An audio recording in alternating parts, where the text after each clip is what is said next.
من يضلله فلا هادي له وأشهد أن لا إله إلا الله وحده لا شريك له وأشهد أن محمدا عبده ورسوله يا أيها الذين آمنوا اتقوا الله حق تقاته ولا تموتن إلا وأنتم مسلمون يا أيها الناس اتقوا ربكم الذي خلقكم من نفس واحدة وخلق منها زوجها وبث منهما رجالا كثيرا ونساء واتقوا الله الذي تساءلون به والأرحام إن الله كان عليكم رقيبا يا أيها الذين آمنوا اتقوا الله وقولوا قولا سديدا يصلح لكم أعمالكم ويغفر لكم ذنوبكم ومن يطع الله ورسوله فقد فاز فوزا عظيما أما بعد فإن خير الحديث كتاب الله وخير الهدي هدي محمد صلى الله عليه وسلم وشر الأمور محدثاتها وكل محدثة بدعة وكل بدعة ضلالة وكل ضلالة في النار فقد قال الله تبارك وتعالى في القرآن المجيد والفرقان الحميد فأعوذ بالله السميع العليم من الشيطان الرجيم من همزه ونفخه ونفثه بسم الله الرحمن الرحيم هم الذين يقولون لا تنفقوا على من عند رسول الله حتى ينفضوا ولله خزائن السماوات والأرض ولكن المنافقين لا يفقهون يقولون لئن رجعنا إلى المدينة ليخرجن الأعز منها الأذل ولله العزة ولرسوله وللمؤمنين ولكن المنافقين لا يعلمون رب اشرح لي صدري ويسر لي أمري واحلل عقدة من لساني يفقهوا قولي رب زدني علما سبحانك لا علم لنا إلا ما علمتنا إنك أنت العليم الحكيم. معزز حاضرین، ہر قسم کی تعریف بڑائی اور بزرگی اللہ رب العالمین کے لیے لائق و سزاوار، اور درود و سلام ہو نبی آخر الزمان محمد مصطفیٰ صلی اللہ علیہ وآلہ وسلم کی ذات اقدس پر. اللہم صلی علی محمد وعلی آل محمد کما صلیت علی ابراہیم وعلی آل ابراہیم انک حمید مجید. اللہم بارک علی محمد وعلی آل محمد کما بارکت علی ابراہیم وعلی آل ابراہیم انک حمید مجید. معزز حاضرین، پیارے نبی صلی اللہ علیہ وسلم کی حیات طیبہ کا تذکرہ چل رہا ہے. پچھلے خطبات میں اللہ کے نبی علیہ الصلوۃ والسلام کی زندگی کے حالات، خاص طور سے غزوہ بنو قریظہ کے بعد جو حالات پیش آئے اس سلسلے میں آپ کے سامنے باتیں کی گئیں. خاص طور سے حضرت سیدہ زینب بنت جہش رضی اللہ تعالیٰ عنہ سے آپ صلی اللہ علیہ وسلم کا نکاح، اور اس سلسلے میں جو حالات پیش آئے، جو مسائل پیش آئے، اس سلسلے میں آپ کے سامنے خاص طور سے سورہ احزاب کی روشنی میں باتیں پیش کی گئیں. اس کے بعد جو پردے کے احکامات نازل ہوئے، انشاءاللہ آنے والے دروس میں بھی اس سلسلے میں باتیں ہوں گی. اس سلسلے میں بعض ابتدائی باتیں آپ کے سامنے پیش کی گئیں کہ کس طرح سے پردے کے احکامات نازل ہوئے، اور حضرات سیدات امہات المؤمنین کے سلسلے میں جو خصوصی احکامات قرآن مجید کے اندر نازل ہوئے، اس کا بھی ضمناً آپ کے سامنے تذکرہ کیا گیا. آگے بڑھتے ہیں. سیرت طیبہ کا، اللہ کے نبی صلی اللہ علیہ وسلم کی حیات طیبہ کا ایک انتہائی اہم واقعہ، ایک اہم غزوہ، جسے ہم لوگ غزوہ بنو مستلق کے نام سے جانتے ہیں، اور جسے غزوہ مریسی بھی کہا جاتا ہے. اس سلسلے میں آج کے اس خطبے میں بعض باتیں کرنے کی کوشش کروں گا. ویسے یہ جو غزوہ ہے یہ کوئی بہت بڑی جنگ نہیں تھی. جس طرح سے غزوہ بدر ہوئی، غزوہ احزاب ہوئی، غزوہ احد ہوئی، دشمنوں کے سامنے آمنا سامنا ہوا، اس طرف سے اس طرف سے دونوں طرف سے حملے ہوئے اور ایک بہت بڑی جنگ ہوئی، اس طرح کا معاملہ نہیں تھا. لیکن پھر بھی غزوہ مریسی کو اور غزوہ بنو مستلق کو سیرت طیبہ کے اندر ایک بہت اہم مقام حاصل ہے. بہت بڑی جنگ تو نہیں ہوئی، لیکن ایک بہت بڑا اہم مقام حاصل ہے. وہ اسی لیے کیونکہ اس غزوے کے لیے جو سفر نبی اکرم صلی اللہ علیہ وسلم نے کیا، اس سفر کے دوران دو بہت بڑے واقعات پیش آئے، جو سیرت طیبہ کے اندر، تاریخ اسلام کے اندر بہت اہم کردار ادا کرتے ہیں. بہت اہم دو سگنیفیکنٹ واقعات اللہ کے نبی صلی اللہ علیہ وسلم کی زندگی کے اس غزوے کے سفر کے دوران پیش آئے. ورنہ یہ غزوہ کوئی بہت بڑا غزوہ نہیں تھا جہاں پر بہت زیادہ خون بہا ہو، جہاں سے دونوں طرف سے اس طرف کفار کی بہت زیادہ اموات واقع ہوئی ہوں، یا پھر مسلمانوں کی طرف سے بہت سارے لوگوں شہید ہوئے ہوں. ایسا کچھ معاملہ اس کے اندر نہیں ہے. لیکن دو بہت ہی اہم واقعات پیش آئے. ایک کا انشاءاللہ آج کے خطبے میں تذکرہ کرنے کی کوشش کروں گا اور دوسرے کا انشاءاللہ آنے والے خطبوں کے اندر آپ کے سامنے تذکرہ کیا جائے گا. دو بہت ہی اہم واقعات اس کے اندر پیش کیے گئے. جو دوسرا واقعہ ہے وہ پہلے سے زیادہ اہم ہے. تو آج انشاءاللہ اس غزوے کے دوران جو بڑا واقعہ پیش آیا اس کی سلسلے میں آپ کے سامنے چند باتیں کروں گا. قبل اس کے ضمناً چند باتیں غزوے سے متعلق آپ کے سامنے میں کروں گا. ویسے بہت زیادہ تفصیلی باتیں اس سلسلے میں نہیں ہیں, بہت زیادہ لمبا چوڑا واقعہ بھی نہیں ہے. دو چار باتیں وہ آپ کے سامنے کر کے جو اہم واقعہ اس دوران پیش آیا وہ کیا ہے اس سلسلے میں آپ کے سامنے بات کروں گا. دیکھیے, اللہ کے نبی علیہ السلام غزوہ بنو قریظہ کے بعد خاص طور سے جو حالات پیش آئے آپ جانتے ہیں, لیکن آپ صلی اللہ علیہ وسلم کی زندگی, آپ کی حیات طیبہ میں آپ نے ہمیشہ سنا ہے کہ ہمیشہ حالات مختلف کروٹ لیا کرتے تھے. کبھی چین سے بیٹھنا اس طرح کا معاملہ پیش نہیں آیا. اللہ کے نبی صلی اللہ علیہ وسلم کی زندگی میں ہمیشہ دشمن اپنے بلوں سے نکلتے تھے. اسلام دشمنی لوگوں کو چین سے بیٹھنے نہیں دیتی تھی. ہر کوئی یہ منصوبہ اپنے دل میں لیے ہوئے ہوتا کہ کس طرح سے مسلمانوں کو صفحہ ہستی سے مٹائیں, لیکن جو مسلمانوں کو صفحہ ہستی سے مٹانا چاہتے تھے بہت سے مٹ گئے لیکن مسلمانوں کا تو کچھ بگاڑ نہیں پائے. لیکن آپ کی پوری زندگی میں آپ دیکھتے رہیں گے کہ بارہا ایسے واقعات پیش آ رہے تھے جب مسلمانوں کے جو دشمن تھے وہ مسلمانوں کو صفحہ ہستی سے مٹانے کا منصوبہ لے کر اٹھ کھڑے ہوتے تھے, بارہا اٹھ کھڑے ہوتے تھے. تو غزوہ بنو قریظہ ہوئے, بہت زیادہ دن گزرے تھے نہیں, اس طرف ایک اور دشمن اسلام جس کا نام تھا حارث بن ابی زرار. حارث بن ابی زرار یہ قبیلہ بنو مستلق کا بہت بڑا سردار تھا. اس کے بارے میں اللہ کے نبی علیہ السلام کو خبر ملی, چونکہ آپ صلی اللہ علیہ وسلم کی یہ بھی سنت تھی کہ آپ صلی اللہ علیہ وسلم ٹیک لگا کر بیٹھتے تھے نہیں. آپ صلی اللہ علیہ وسلم چیزوں کے بارے میں بے فکر نہیں ہو جایا کرتے, بلکہ آپ صلی اللہ علیہ وسلم ہمیشہ چوکنے رہتے, چوکس رہتے. اللہ کے نبی صلی اللہ علیہ وسلم نے لوگوں کو پھیلا بھی رکھا ہوتا, تو آپ صلی اللہ علیہ وسلم کو ان گتی ودیوں کا پتہ چل گیا. کس کی گتی ودیوں کا؟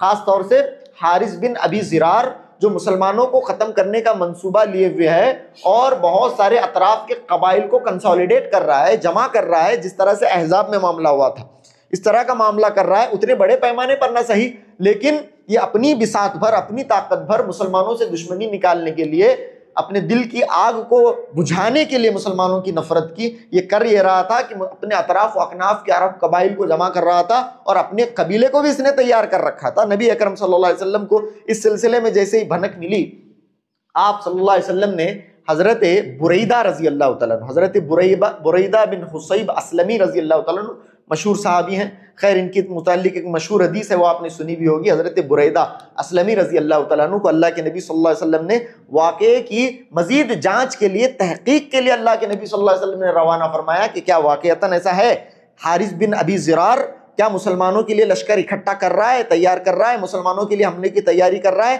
جاؤ اور جا کر معاملہ پورا پتہ کر کے آؤ.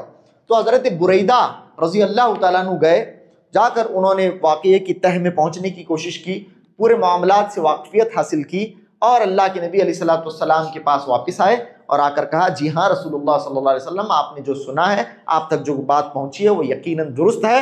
حارث بن ابی زرار مسلمانوں کو ختم کرنے کے درپے ہے اور مسلمانوں کو ختم کرنے کے لیے ایک بہت بڑے لشکر کو تیار کر رہا ہے, بہت بڑے لشکر کو تیار کر رہا ہے. اس طرح سے اللہ کے نبی علیہ السلام کو جیسے ہی یہ خبر ملی, آپ صلی اللہ علیہ وسلم نے اسٹریٹجی بدل دی تھی, جیسے میں نے اس سے پہلے بھی آپ کے سامنے بتایا ہے. جیسے ہی آپ صلی اللہ علیہ وسلم کو ایک خبر لگ جاتی کہ سامنے دشمن مسلمانوں کے لیے تیار ہو رہا ہے, قبل اس کے کہ وہ تیار ہوتا نبی صلی اللہ علیہ وسلم تیار ہو جاتے. ابھی وہ تیار ہونے میں ہی ہوتا, ابھی وہ اپنا کنسولیڈیشن ہی کر رہا ہوتا. نبی اکرم صلی اللہ علیہ وسلم کی یہ سنت تھی کہ آپ اس کے بعد ایک پل بھی چین سے نہیں بیٹھتے اور آپ صلی اللہ علیہ وسلم دشمن کے تعاقب کے لیے نکل جاتے اور مسلمانوں کو نبی اکرم صلی اللہ علیہ وسلم تیار کرتے تھے. یہ نبی اکرم صلی اللہ علیہ وسلم کی سنت مطہرہ تھی. تو آپ صلی اللہ علیہ وسلم نے فوراً مسلمانوں میں اعلان کر دیا, تو صحابہ اکرام کا ایک جم غفیر تیار ہوا اور اللہ کے نبی صلی اللہ علیہ وسلم نے حضرت ابو بکر صدیق رضی اللہ تعالیٰ عنہ کو مسلمانوں کا علم سونپا.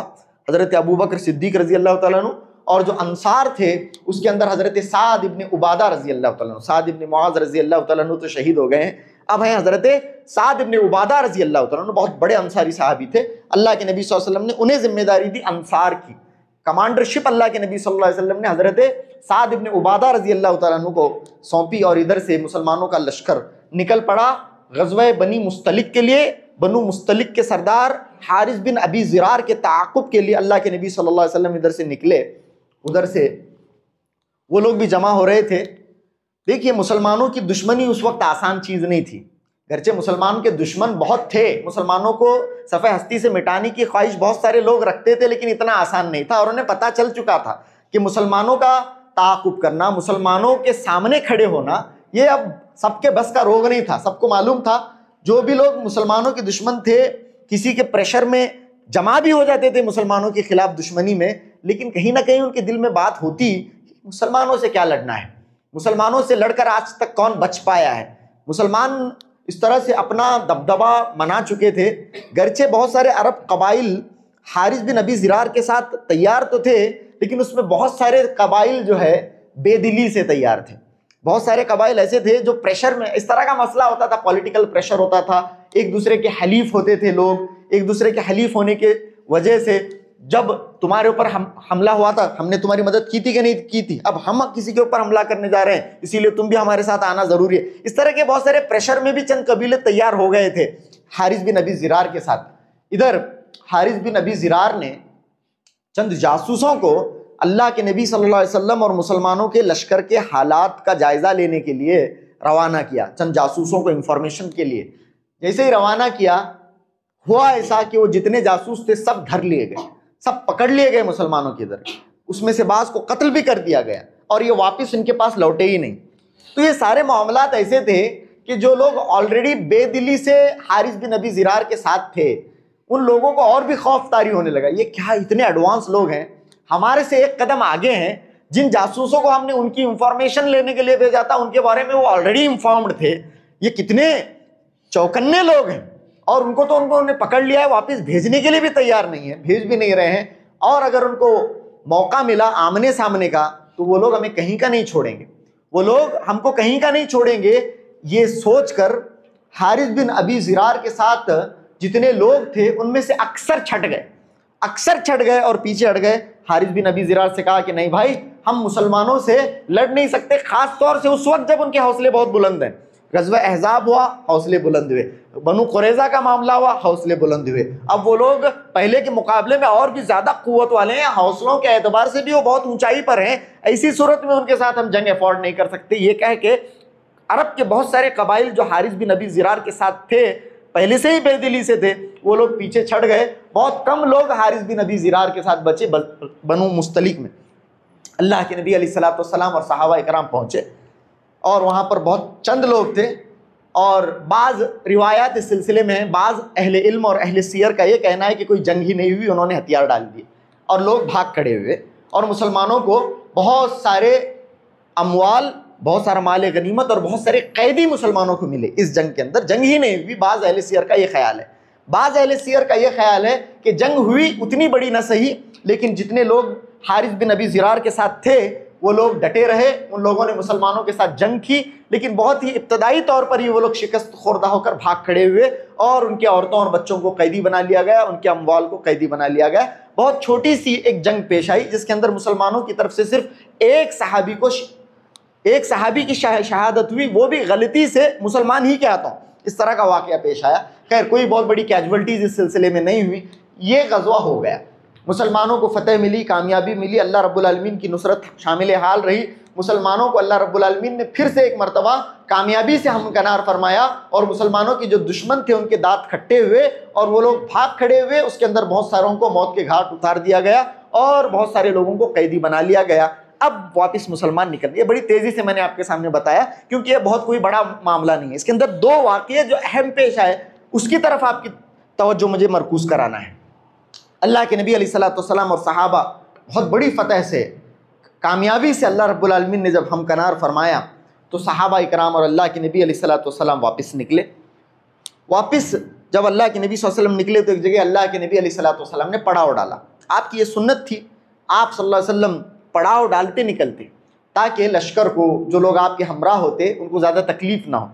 الگ الگ جگہوں پر اللہ کے نبی مناسب جگہوں کو دیکھ کر پڑاؤ ڈالتے. مناسب اوقات میں اللہ کے نبی کوچ فرماتے صلی اللہ علیہ وسلم. ٹھنڈے وقت کو دیکھ کر اللہ کے نبی ٹریول کرتے اور جب بہت زیادہ موسم سخت ہوتا تو نبی اکرم صلی اللہ علیہ وسلم پڑاؤ ڈالتے. یہ آپ صلی اللہ علیہ وسلم کی سنت مطہرہ تھی. آپ صلی اللہ علیہ وسلم صحابہ خوش تھے، بہت بڑی فتح اور کامرانی سے، کامیابی سے اللہ رب العالمین نے ہمکنار فرمایا تھا، لیکن اس سفر میں اللہ کے نبی صلی اللہ علیہ وسلم کے ہمراہ، مسلمانوں کے ہمراہ، صحابہ اکرام کے ہمراہ، مسلمانوں کے لشکر میں مسلمانوں کے سب سے بڑے دشمن جو مسلمانوں کا دوستوں کا چوغا پہن کے مسلمانوں کے دوستوں کے بھیس میں رہا کرتے تھے، وہ بڑی تعداد میں شامل تھے۔ کون؟ منافقین۔ منافقین کی ایک بہت بڑی تعداد اللہ کے نبی صلی اللہ علیہ وسلم کے ساتھ تھی، اس لشکر میں اندر اللہ کے نبی علیہ السلام کے ساتھ تھی۔ اور یاد رکھیں یہ آستین کے سانپ تھے، بہت بڑے دشمن تھے مسلمانوں کے، اور ہمیشہ مسلمانوں کے دشمنوں کے ساتھ ان کی سانٹھ گانٹھ رہی ہے۔ کوشش ہمیشہ انہوں نے اس بات کی ہے کہ مسلمانوں کو جڑ سے اکھاڑ دیا جائے، لیکن کبھی سامنے نہیں آئیں گے، ہاں لیکن مسلمانوں کے دشمنوں کے ساتھ پیچھے سے ان کے معاملات طے ہوتے ہیں۔ مسلمانوں کے دشمنوں کے ساتھ ہمیشہ مدد کا معاملہ، ان کی ہمیشہ نصرت کرنا، ان کی مدد کرنا، مسلمانوں کے خلاف ان کی تائید کرنا، ہمیشہ سے یہ دسیسہ کاریاں یہ انجام دیتے رہے ہیں۔ اور ان کا جو سرغنہ تھا، جو رأس الامر تھا، جو رأس المنافقین تھا، عبداللہ بن ابی بن سلول، اس کے نام سے کوئی ناواقف یہاں پر نہیں ہے، ہر کوئی جانتا ہے کہ یہ منافقوں کا بہت بڑا سردار تھا، وہ بھی اس سفر کے اندر مسلمانوں کے ہمراہ تھا۔ ہمیشہ مسلمانوں کو کسی نہ کسی طرح سے زخم پہنچانا، مسلمانوں کو ختم کرنا، اللہ کے نبی علیہ السلام کو تکلیف پہنچانا، اس کا کوئی بہانہ یہ ہاتھ سے جانے نہیں دینا چاہتا تھا عبداللہ بن ابی بن سلول۔ اور منافقین یہ بات بھانپ چکے تھے، جان چکے تھے کہ مسلمانوں کو ہرانا نہیں ممکن ہے، مسلمانوں کو جنگ میں نہیں ہرایا جا سکتا، مسلمانوں کے ساتھ ہینڈ ٹو ہینڈ کامبیٹ میں، بیٹل میں مسلمانوں کے ساتھ کوئی جیت نہیں سکتا، کیونکہ مسلمانوں کے حوصلے بہت بلند تھے، اللہ کے نبی علیہ السلام کی حکمت عملیوں کا کوئی توڑ نہیں تھا، سب یہ لوگ جانتے تھے۔ اور اس سے پہلے مسلمانوں کے دشمنوں کے ساتھ یہ لوگ سانٹھ گانٹھ کر کے، مدد فراہم کر کے یہ دیکھ چکے تھے کہ ہمیشہ انہیں منہ کی کھانی پڑی تھی، مسلمان کبھی ہارے نہیں۔ مسلمانوں کو جنگ میں ہرانا ناممکن ہے، مسلمانوں کو جنگ میں نہیں ہرایا جا سکتا، یہ بات کہیں نہ کہیں ان کے پلے پڑ چکی تھی۔ اچھا، مسلمانوں کو اگر جنگ میں نہیں ہرایا جا سکتا ہے، مسلمانوں کو میدان جنگ کے اندر بھگایا اگر نہیں جا سکتا ہے، تو کیا وہ طریقے ہیں جن سے مسلمانوں کو تکلیف پہنچے؟ کیا وہ طریقے ہیں جس سے مسلمانوں کی جڑوں کو کمزور کر دیا جائے؟ کس طرح سے مسلمانوں کی جڑوں کو کھوکھلا کیا جائے؟ کیا کیا جائے؟ تو یہ اسے پتہ چل گیا تھا کہ مسلمانوں کے ساتھ ہم جنگ نہیں کر سکتے، جتنے بھی دشمن تھے، ارے بھائی احزاب سے بڑا کیا ہو سکتا ہے، احزاب سے بڑا کنسولیڈیشن کیا ہو سکتا ہے، اتنا بڑا جنگ میں غفیر جب مسلمانوں کو ختم کرنے کے لیے آیا، ان کے سامنے یہ لوگ جھکے نہیں ہیں، اب اس کے بعد کیا ہی ہو سکتا ہے، اب اس کے بعد مسلمان کیا ہی ہاریں گے، یہ پتہ چل گیا تھا۔ اسی لیے انہوں نے اسٹریٹجی بدل دی، اسٹریٹجی یہ بدل دی کہ مسلمانوں کو اب ہم جنگی اعتبار سے ہرائیں گے نہیں، نہ ہی کوشش کریں گے، اب ہم کیا کریں گے، اب ہم مسلمانوں کی جڑوں کو کھوکھلا کرنے کی کوشش کریں گے، مسلمانوں کے خلاف پروپیگنڈے کیے جائیں گے، اللہ کے نبی صلی اللہ علیہ وسلم کے خلاف پروپیگنڈے کیے جائیں گے، مسلمانوں کو آپس میں ایک دوسرے سے لڑوانے کی کوشش کریں گے، مسلمانوں کی جڑیں اندر سے کھوکھلی کرنے کی کوشش کریں گے۔ نئی اسٹریٹجی اپنائی منافقین نے مسلمانوں کو ختم کرنے کی۔ دیکھ لیا تھا مسلمانوں کے ساتھ جنگ تو نہیں ہو سکتی، جنگ اگر ہو گئی تو مسلمان کیا حال کر کے رکھ دیتے ہیں پتہ چل گیا تھا۔ تو اب انہوں نے نیا طریقہ اپنایا اور اس پورے معاملے کا بیڑا خاص طور سے عبداللہ بن ابی بن سلول نے اپنے ذمے لیا تھا۔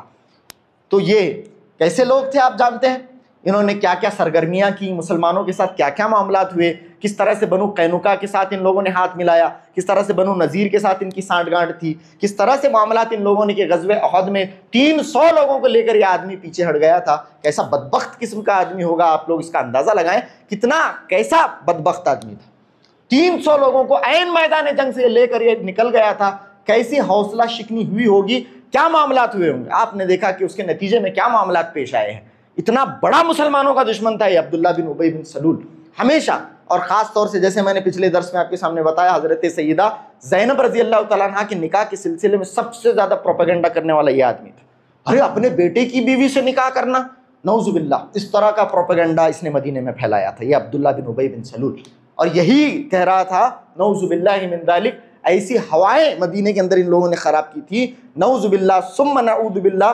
بعض دفعہ نقل کرتے رہتے ہیں باتوں کو، لیکن پھر بھی دل دہل رہا ہوتا ہے کہ ان کی باتوں کو نقل بھی اب کرنے میں شرم آتی ہے، اور کتنے خطرناک لوگ ہوں گے۔ نبی اکرم صلی اللہ علیہ وسلم کی نظر سیدہ زینب پر پڑی، وہ انہیں پسند آئیں، اسی لیے انہوں نے زید سے کہا کہ ان کے راستے سے ہٹ جائیں، نعوذ باللہ۔ اس طرح کے معاملے مدینے میں اس نے عام کیے تھے، اس بدبخت نے عام کیے تھے۔ ایسا ہی یہ دشمن اسلام مسلمانوں کے ساتھ تھا غزوہ مریسی کے اندر بھی، اور ان لوگوں کی نئی اسٹریٹجی کے مطابق یہ مسلمانوں کی جڑوں کو اندر سے کھوکھلا کر کے مسلمانوں اور نبی اسلام کے خلاف پروپیگنڈا کرنا چاہتا تھا، مسلمانوں کو لڑانا چاہتا تھا۔ کوئی موقع آپس میں یہ لوگ جانے نہیں دے رہے تھے۔ ایک موقع یہاں پر انہیں ملتا ہے۔ کیا موقع ملا؟ غزوہ مریسی کا واپسی کا وقت ہے، مسلمانوں کو کامیابی سے اللہ رب العالمین نے ہمکنار فرمایا، واپس آ رہے ہیں۔ مریسی نامی مقام پر ایک کنواں تھا، وہاں پر مسلمانوں نے پڑاؤ ڈالا۔ اللہ کے نبی علیہ الصلوۃ والسلام، صحابہ کرام رضوان اللہ علیہم اجمعین پڑاؤ ڈالتے ہیں۔ اب حضرت عمر رضی اللہ تعالیٰ عنہ نے اپنے ایک غلام، اپنے ایک ملازم کو روانہ فرمایا۔ اپنے غلام کو حضرت عمر رضی اللہ، جن کا نام جہجہ تھا، جہجہ، ان کو حضرت عمر نے روانہ کیا کہ پانی بھر کر لائیں۔ حضرت عمر رضی اللہ تعالیٰ عنہ کا جو غلام تھا وہ پانی بھرنے کے لیے وہ گئے۔ ادھر سے ایک دوسرے انصاری پانی بھرنے کے لیے آئے، کسی کے وہ بھی ملازم تھے، وہ بھی آئے، ان کا نام تھا سنان بن وبر، سنان ان کا نام تھا۔ وہ ادھر سے وہ پانی بھرنے کے لیے آئے، ادھر سے حضرت عمر رضی اللہ تعالیٰ عنہ کے جو ملازم تھے جن کا نام جہجہ تھا وہ بھی پانی بھرنے کے لیے آئے۔ تو یہ ساری بخاری اور مسلم کے اندر یہ روایتیں ہیں، تفصیلی روایات ابن اسحاق وغیرہ کے اندر ہیں، لیکن ضمناً ذکر صحیحین کے اندر بھی اس سلسلے میں ملتا ہے آپ کو، اور سنن کی کتابوں کے اندر بھی یہ واقعات موجود ہیں۔ تو دونوں گئے کنویں کے اوپر۔ دیکھیے فطری تقاضا کسی کو چھوڑتا نہیں ہے، فطری باتیں ہوتی ہیں، انسان کی فطرت ہے، فطری چیزیں چند ہوتی رہتی ہیں۔ تو دونوں کے بیچ میں ذرا انبن ہوئی، تھوڑا انبن ہوئی پانی کے مقام پر، دونوں کے بیچ میں۔ حضرت عمر رضی اللہ تعالیٰ عنہ کے ملازم تھے اور ایک انصاری صحابی تھے جن کا نام تھا سنان بن وبر، دونوں کے بیچ میں ذرا انبن ہوئی، انبن ذرا زیادہ ہوئی، تھوڑا دھکم پیل بھی ہوئی، تھوڑا وہاں پر دھکم پیل ہوئی۔ اتنا کہنا تھا کہ دونوں بازو دونوں نے چڑھا لیے، دونوں کے دونوں ڈٹ کر کھڑے ہوئے۔ ادھر سے ایک نے کہا یا معشر الانصار، ایک نے کہا اے انصار کے لوگوں، یعنی اپنی کمیونٹی کو، انصاریوں کو ایک نے آواز یا معشر الانصار۔ سنان بن وبر نے کہا یا معشر الانصار، اے انصاروں، اے انصاریوں میری مدد کرو، اس طرح سے۔ ادھر سے حضرت عمر کے جو ملازم تھے حضرت جہجہ، انہوں نے یا معشر المہاجرین، اپنے کمیونٹی کو، اپنے لوگوں کو انہوں نے کہا یا معشر المہاجرین۔ جتنے لوگ وہاں پر اویلیبل تھے جمع ہو گئے، کہا سنی ہوئی۔ اللہ کے نبی علیہ الصلوۃ والسلام کو فوراً پتہ چلا آپ صلی اللہ علیہ وسلم کا معاملہ، میں نے اس سے پہلے بھی بتایا ہے، اکثر بتاتا رہتا ہوں، کبھی اللہ کے نبی اس طرح کے معاملوں میں لیٹ نہیں کرتے۔ فتنہ جہاں پر بپا ہونے والا ہوتا ہے، اللہ کے نبی فوراً فتنے کا تعاقب کرتے، اللہ کے نبی صلی اللہ علیہ وسلم مسائل کو حل کرتے تھے۔ ہمارے جیسا اللہ کے نبی علیہ الصلوۃ والسلام کا معاملہ نہیں تھا، ہم لوگ اس وقت تک ٹیک لگائے ہوئے بیٹھے ہوتے جب تک کہ معاملات پوری طرح سے بگڑ نہ جائیں۔ نبی کا معاملہ ایسا نہیں تھا۔ اللہ کے نبی صلی اللہ علیہ وسلم فوراً آئے، آ کر انہوں نے دیکھا کہ اس طرح سے دو گروہ آپس میں ایک دوسرے کے لیے کھڑے ہوئے ہیں، ایک دوسرے کے سامنے آمنے سامنے کھڑے، اللہ کے نبی اور کہہ رہے ہیں یا معشر الانصار، یا معشر المہاجرین۔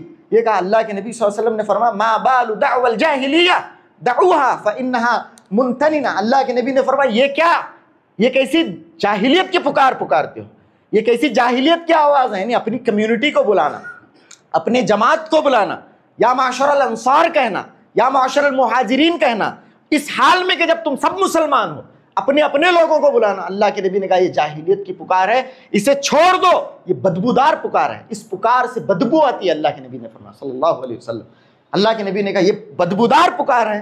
معاملہ آیا گیا ہوا، لوگ وہیں پر گئے، لیکن موقع ملا، جن لوگوں کو موقع کی تلاش تھی ان کو موقع ملا۔ سب مسلمان وہیں سے ڈسپرس ہو گئے، اللہ کے نبی علیہ الصلوۃ والسلام واپس گئے، لیکن اس موقع کو انکیش کرنا چاہتا تھا عبداللہ بن ابی۔ عبداللہ بن ابی بن سلول نے چند لوگوں کو جمع کیا، چند لوگوں کو جمع کیا، انصاریوں کو بھڑکانے کے لیے بعض لوگوں کو جمع کیا، اور اس کے اندر بھی ان لوگوں کی نظر بہت گہری ہوتی تھی جو بہت زیادہ جذباتی ہیں، بہت زیادہ ایموشنل ہیں۔ ایسے لوگوں کو جو سافٹ ٹارگٹ ہو سکتے ہیں ان لوگوں کو جمع کیا ایک جگہ پر، جمع کر کے کتنے شدید الفاظ انہوں نے مسلمانوں کے لیے، اللہ کے نبی کے لیے اس نے کہے ہیں۔ اللہ اکبر، اللہ نے قرآن میں اس کا ذکر فرمایا۔ سب سے پہلے تو اس نے یہ کہا کہ یہ تو ایسے ہی ہوا، نعوذ باللہ کہتا ہے یہ تو ایسے ہی ہوا کہ کسی نے کتا پالا، کسی نے کتا پالا، کتے کو کھلایا پلایا، کتا بڑا ہو گیا، موٹا ہو گیا اور اپنے مالک کو کاٹتا ہے۔ ان قریشیوں کی مثال ایسی ہی ہے، نعوذ باللہ۔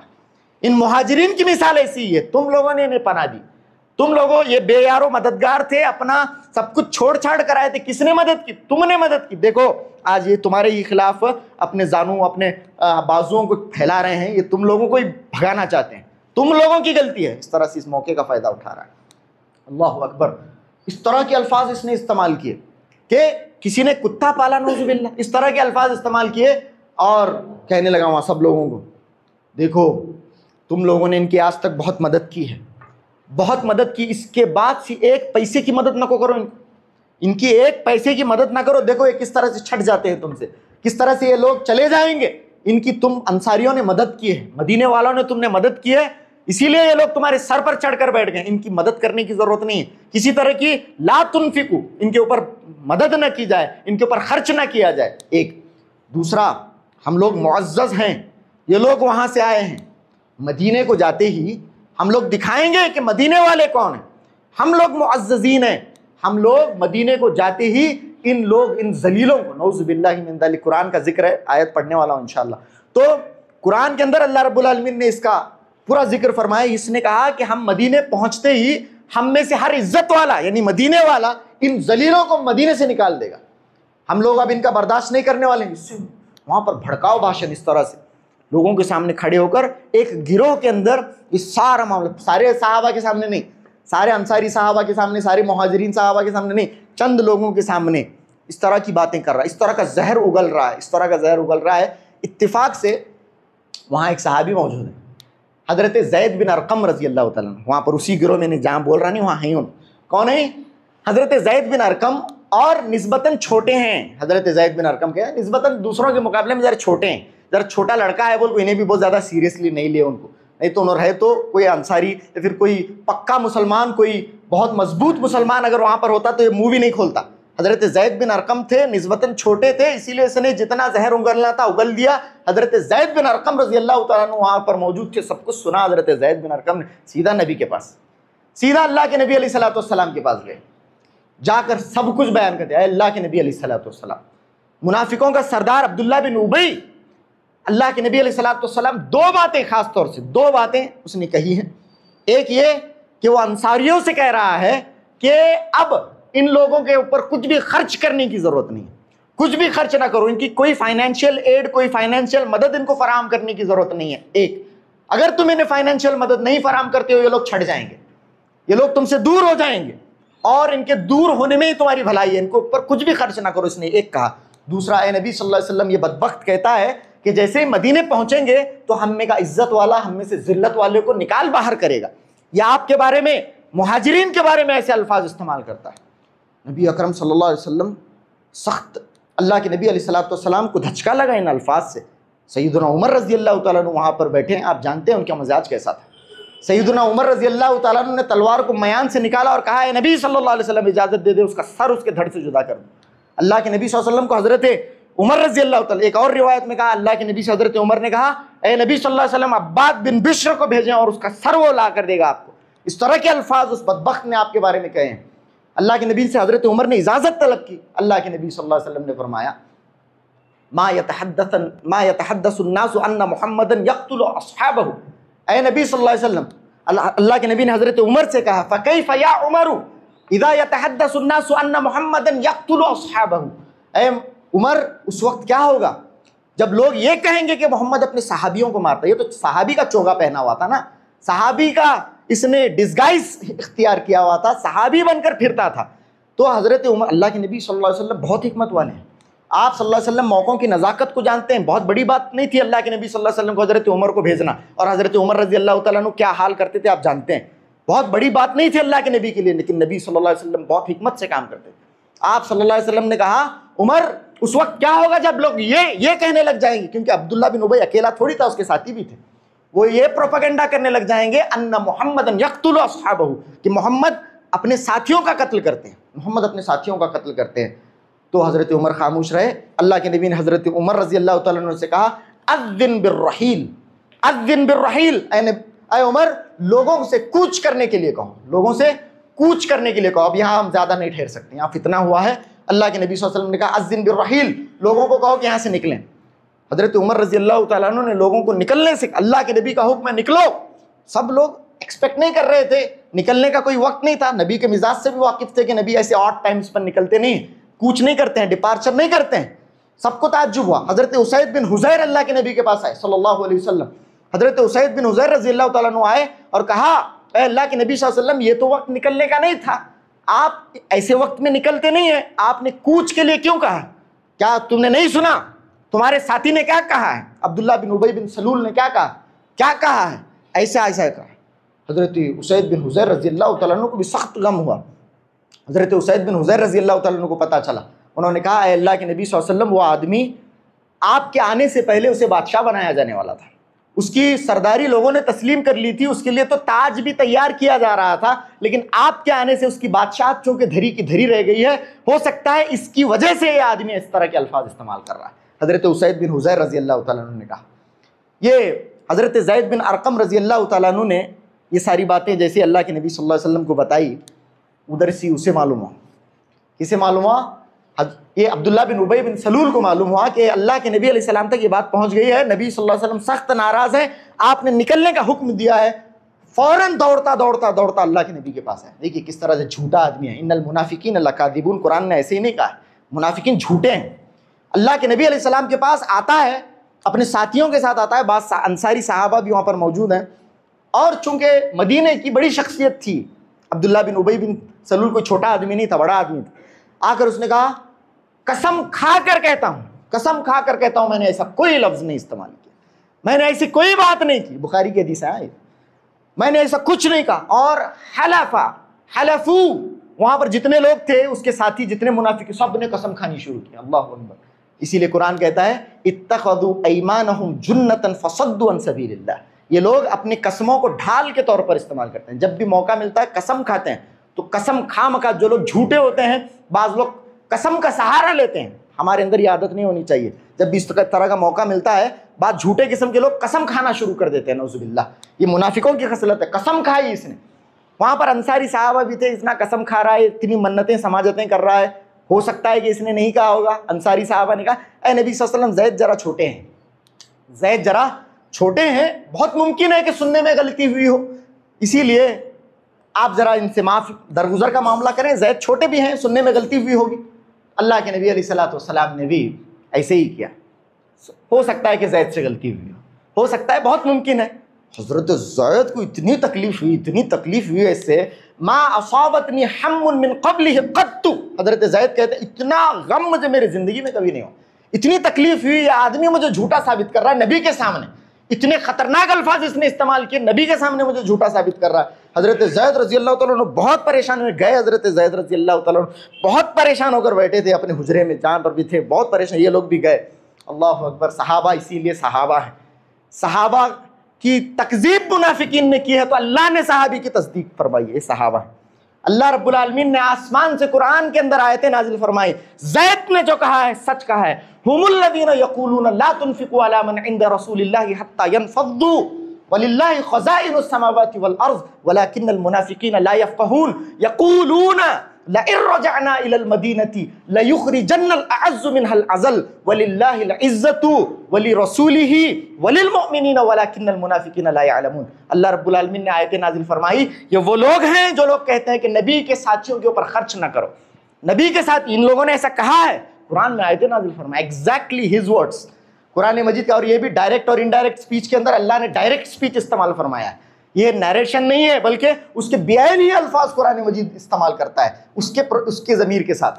لئن رجعنا، قرآن یہ نہیں کہتا ہے کہ جب وہ لوٹ جائیں گے تو وہ نکالیں گے، بلکہ اس کے بیان الفاظ اللہ رب العالمین قرآن کے اندر کوٹیشن مارک کے اندر اللہ رب العالمین بیان کرتا ہے، لئن رجعنا الى المدینة لیخرجن الاعز منا الاذل، ہم لوگ جب مدینے جائیں گے، اس طرح سے اس کے بعین ہی الفاظ قرآن مجید کے اندر اللہ رب العالمین نے بیان فرمائے، اور حضرت زید رضی اللہ تعالیٰ عنہ کی تصدیق ہو گئی۔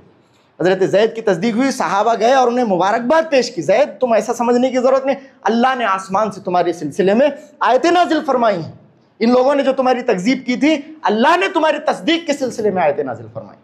تو اس طرح کا معاملہ ہوا، اللہ کے نبی علیہ الصلوۃ والسلام وہاں سے نکلتے ہیں، منافقین کی دسیسہ کاریوں کا ایک بہت بڑا مظہر تھا، یہ بہت بڑا فتنہ یہاں پر یہ لوگ بپا کرنے کی کوشش کر رہے تھے، لیکن ہمیشہ اللہ کے نبی صلی اللہ علیہ وسلم نے صحیح حکمت عملی اختیار کی ہے ان کے سلسلے میں، اور اس کے بعد کیا معاملات ہوتے ہیں آئندہ خطبات میں ہم دیکھیں گے۔